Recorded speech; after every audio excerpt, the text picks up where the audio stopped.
Wadamo badan iyo ururo caalami ah oo daneeya arrimaha Soomaaliya ayaa baaqyo kala duwan ka soo saaray xaaladaha cakiran ee siyaasadda Soomaaliya maadaama aan weli wax heshiis ah laga gaarin doorashooyinka Soomaaliya. Ururka Jaamacadda Carabta oo baaqyadaasi kuwoodii ugu dambeeyay soo saaray ayaa sheegay inay muhiim tahay in hogaamiyaasha siyaasadda ee Soomaaliya ay wada hadlaan. War ka soo baxay ururka ayaa waxaa lagu sheegay in Jaamacadda Carabta ay tixgelinayso dadaallada ay sameynayaan madaxda sare ee dowladda federaalk Soomaaliya iyo dowlad goboleedyada si loo helo xal kama dambeys ah oo ku aadan qaabka loo qabanayo doorashada dalka. Jaamacadda Carabta waxay ammaanaysaa shirarka loogu gogol xaaray qabashada doorashooyinka kii ugu dambeeyay oo ahaa midkii ka dhacay magaalada Dhuusamareeb ee xarunta maamulka Galmudug ayaa lagu yiri war ka soo baxay ururka Jaamacadda Carabta.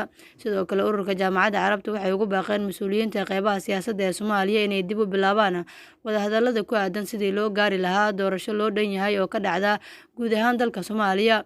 Ugu dambeyn, Jaamacadda Carabta ayaa soo dhaweysay shirkii uu ku baaqay madaxweynaha muddo xileedkiisu dhammaaday Maxamed Cabdullaahi Farmaajo, isla markaana ay taageerayaan sidii ay u gaari lahaayeen xal waara oo isku haynaya midnimada Soomaaliya.